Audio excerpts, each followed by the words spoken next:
당신은 지금 누구의 삶을 살고 있는가? 잠시 눈을 감아 보십시오. 그리고 스스로에게 아주 단순한 질문 하나를 던져 보십시오. 당신은 지금 자신의 삶을 살아가고 있습니까? 아니면 누군가가 만들어 놓은 삶을 살아가고 있습니까? 이 질문은 생각보다 어렵습니다. 우리는 어린 시절부터 끊임없이 누군가에게 길을 배웁니다. 좋은 성적을 받아야 하고, 좋은 학교에 들어가야 하며, 좋은 직장을 얻어야 하고, 좋은 집을 사고, 좋은 차를 타야 한다고 배웁니다. 그리고 어느 순간부터는 그것이 자신의 꿈이라고 믿기 시작합니다. 하지만 정말 그럴까요? 정말 그것이 당신이 원했던 삶일까요? 아니면 세상이 원하는 삶을 자신의 꿈이라고 착각하고 있는 것일까요? 독일의 철학자 프리드리히 니체는 인간이 가장 쉽게 빠지는 함정이 바로 여기에 있다고 보았습니다. 사람은 자신의 의지보다 타인의 기준에 의해 살아가기 쉽다는 것입니다. 우리는 끊임없이 비교합니다. 친구보다 조금 더 좋은 직장을 원하고, 이웃보다 조금 더 큰 집을 원하며, 누군가보다 조금 더 성공한 인생을 꿈꿉니다. 하지만 비교에는 끝이 없습니다. 더 높은 사람이 항상 존재하기 때문입니다. 결국 비교만으로 살아가는 사람은 평생 만족하지 못합니다. 니체는 인간이 군중 속에 숨어 자신의 삶을 잃어버리는 모습을 경계했습니다. 군중은 안전합니다. 혼자 생각하지 않아도 됩니다. 남들이 가는 길을 따라가기만 하면 되기 때문입니다. 하지만 안전함은 반드시 행복을 의미하지는 않습니다. 많은 사람들은 실패를 두려워합니다. 그래서 새로운 길을 선택하지 못합니다. 실패하면 비난받을까 두렵고, 남들과 다르면 이상한 사람으로 보일까 걱정합니다. 결국 자신이 원하는 삶보다 남들이 인정하는 삶을 선택하게 됩니다. 니체는 이런 삶을 진정한 삶이라고 생각하지 않았습니다. 그는 인간이 스스로 질문해야 한다고 말했습니다. 나는 무엇을 원하는가? 나는 왜 이것을 원하는가? 이 길은 정말 나의 선택인가? 이 질문은 생각보다 불편합니다. 왜냐하면 우리는 그동안 너무 오랫동안 답만 외우며 살아왔기 때문입니다. 질문하는 법을 잊어버린 것입니다. 하지만 인생은 정답을 찾는 과정이 아니라 자신만의 질문을 만들어가는 과정인지도 모릅니다. 누군가는 평범한 직장에서 평생 일하며 행복을 느낍니다. 또 다른 누군가는 모든 것을 버리고 새로운 도전을 선택합니다. 어느 쪽이 더 옳다고 말할 수는 없습니다. 중요한 것은 그것이 자신의 선택이었는가입니다. 니체는 인간에게 자유를 말했습니다. 그러나 그 자유는 하고 싶은 대로 살아가는 자유가 아니었습니다. 자신의 삶에 책임질 수 있는 자유였습니다. 누군가가 대신 살아줄 수 없는 삶, 누군가가 대신 결정해 줄 수 없는 삶, 그것이 바로 우리의 인생입니다. 오늘 하루만이라도 자신에게 질문해 보십시오. 지금 내가 걷고 있는 길은 정말 내가 선택한 길인가? 아니면 세상이 정해준 길을 따라 걷고 있는 것인가? 어쩌면 인생을 바꾸는 순간은 거창한 결심에서 시작되는 것이 아니라 이처럼 조용한 질문 하나에서 시작될지도 모릅니다. 왜 인간은 고통을 피하려 하는가? 인간은 본능적으로 고통을 싫어합니다. 뜨거운 불을 피하듯, 추위를 피하듯 우리는 마음의 고통 또한 피하려 합니다. 실패하고 싶지 않고, 거절당하고 싶지 않으며, 상처받고 싶지 않습니다. 그것은 너무나 자연스러운 일입니다. 하지만 니체는 인간에게 조금 다른 질문을 던졌습니다. 당신은 정말 고통 자체를 두려워하는 것입니까? 아니면 고통이 가져올 변화가 두려운 것입니까? 우리는 종종 편안한 삶을 꿈꿉니다. 문제가 없는 삶, 걱정이 없는 삶, 실패하지 않는 삶. 그러나 그런 삶은 존재하지 않습니다. 삶은 언제나 예측할 수 없는 방향으로 흘러갑니다. 사랑하는 사람과 이별하기도 하고, 믿었던 사람에게 배신당하기도 하며, 오랫동안 준비했던 일이 한순간에 무너지기도 합니다. 그 누구도 고통을 피해갈 수는 없습니다. 니체 역시 평탄한 삶을 살지 못했습니다. 그는 젊은 시절부터 심한 두통과 시력 악화에 시달렸고, 평생 건강 문제로 고통받았습니다. 대학 교수라는 안정된 자리를 떠나야 했고, 많은 시간 동안 외로움 속에서 홀로 글을 써야 했습니다. 그는 세상으로부터 충분한 인정도 받지 못했습니다. 오늘날에는 위대한 철학자로 기억되지만 생전에 그는 외롭고 병든 사상가에 가까웠습니다. 그렇다면 그는 왜 절망하지 않았을까요? 왜 삶을 포기하지 않았을까요? 그는 고통을 축복했기 때문이 아닙니다. 고통을 아름답다고 말한 적도 없습니다. 다만 고통을 통해 인간이 자신을 새롭게 만들어갈 수 있다고 믿었습니다. 니체의 유명한 문장이 있습니다. 나를 죽이지 못하는 것은 나를 더욱 강하게 만든다. 이 문장은 종종 오해됩니다. 마치 모든 고통이 인간을 강하게 만든다는 뜻처럼 받아들여지곤 합니다. 하지만 현실은 그렇지 않습니다. 어떤 고통은 사람을 무너뜨립니다. 어떤 상처는 평생 지워지지 않습니다.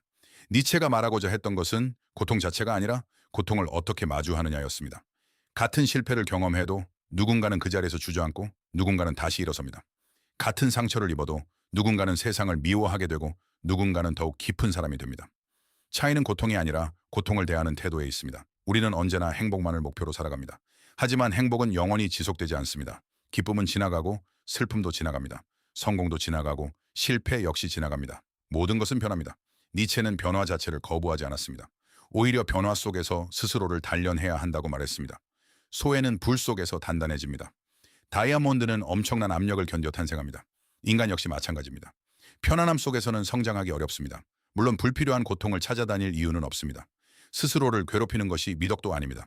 그러나 삶이 우리에게 고통을 가져왔을 때 그 순간을 단순한 불행으로만 바라볼 것인지 아니면 새로운 자신을 만들어갈 기회로 삼을 것인지는 우리의 선택입니다. 고통은 누구에게나 찾아옵니다. 하지만 그 고통이 당신의 마지막이 될지 새로운 시작이 될지는 아직 결정되지 않았습니다. 어쩌면 지금 당신이 견디고 있는 시간은 당신을 무너뜨리기 위해 존재하는 것이 아니라 아직 만나지 못한 당신을 만들어가는 과정일지도 모릅니다. 그러니 삶이 당신을 시험하는 순간에도 너무 서둘러 절망하지 마십시오. 비바람이 지나간 자리에서 가장 깊게 뿌리 내린 나무가 자라듯 인간 또한 가장 힘든 시간을 지나며 조금씩 자신만의 모습을 갖추어 갑니다. 그리고 그 순간이 찾아왔을 때 당신은 비로소 알게 될 것입니다. 고통은 당신의 적이 아니라 당신을 성장시키는 가장 엄격한 스승이었다는 사실을. 신은 죽었다. 그리고 인간에게 남겨진 것. 니체를 이야기할 때 가장 먼저 떠오르는 문장이 있습니다. 신은 죽었다. 아마 한 번쯤은 들어보셨을 것입니다. 하지만 이 문장은 철학 역사상 가장 많이 알려진 말인 동시에 가장 많이 오해된 말이기도 합니다. 많은 사람들은 니체가 단순히 종교를 부정했다고 생각합니다. 그러나 그의 의도는 그것보다 훨씬 깊었습니다. 니체는 인간이 오랫동안 절대적인 진리라고 믿어왔던 가치들이 더 이상 예전과 같은 힘을 갖지 못하는 시대가 시작되었다고 보았습니다. 과거 사람들은 삶의 의미를 신에게서 찾았습니다. 무엇이 선이고 무엇이 악이며 왜 살아야 하는지에 대한 답을 이미 가지고 있었습니다.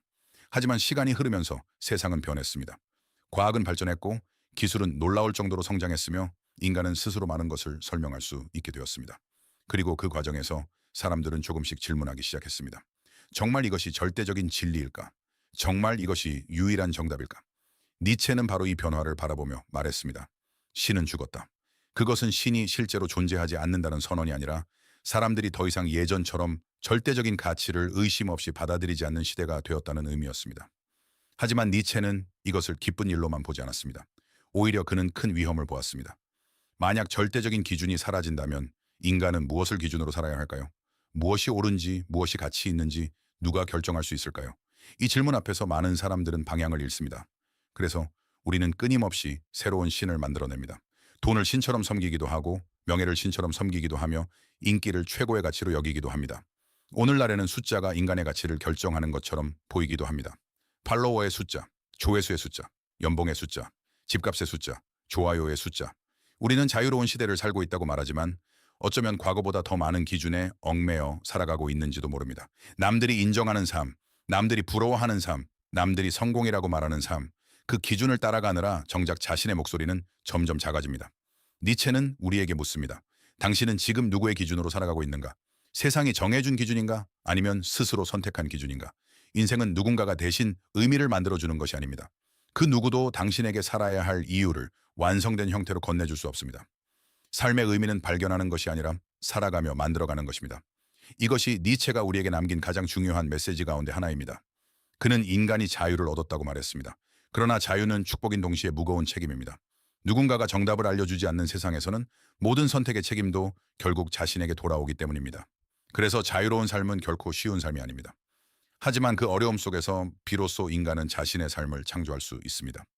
당신의 인생은 단 한 번뿐입니다. 그렇다면 다른 사람이 써놓은 대본을 연기하며 살아갈 것입니까? 아니면 서툴더라도 자신의 이야기를 직접 써 내려갈 것입니까? 니체는 우리에게 정답을 주지 않았습니다. 대신 이렇게 말하는 듯합니다. 누군가가 만들어 놓은 의미를 기다리지 말라. 스스로 의미를 창조하라. 그 순간부터 비로소 당신의 인생은 남의 삶이 아니라 진정한 당신의 삶이 될 것이다. 삶은 질문으로 완성된다. 지금까지 우리는 니체와 함께 삶에 대해 생각해 보았습니다. 누구의 삶을 살아가고 있는지, 고통은 왜 우리를 찾아오는지, 그리고 삶의 의미는 어디에서 시작되는지 말입니다. 하지만 니체는 우리에게 정답을 남기지 않았습니다. 그는 모든 사람에게 적용되는 하나의 정답은 존재하지 않는다고 믿었습니다. 대신 우리에게 질문을 남겼습니다. 나는 누구인가? 나는 무엇을 원하는가? 그리고 나는 어떤 사람이 되어가고 있는가? 어쩌면 삶은 정답을 찾는 과정이 아니라 평생 자신만의 답을 만들어가는 과정인지도 모릅니다. 니체는 완벽한 인간이 되라고 말하지 않았습니다. 그는 어제의 자신을 조금씩 넘어서는 인간이 되라고 말했습니다. 남과 비교하는 삶이 아니라 어제의 나와 마주하는 삶, 그것이 진정한 성장이라고 믿었습니다. 그러니 다른 사람의 인생을 부러워하지 마십시오. 당신의 삶은 오직 당신만이 살아낼 수 있는 단 하나의 이야기입니다. 오늘 이 영상이 끝난 뒤 잠시 조용한 시간을 가져보십시오. 그리고 스스로에게 단 하나의 질문을 던져보십시오. 나는 지금 정말 나답게 살아가고 있는가? 그 질문에 답을 찾는 순간 당신의 삶은 조금씩 달라지기 시작할 것입니다. 오늘도 당신의 삶이 누군가가 만들어 놓은 길이 아니라 스스로 선택한 길이 되기를 바랍니다. 감사합니다.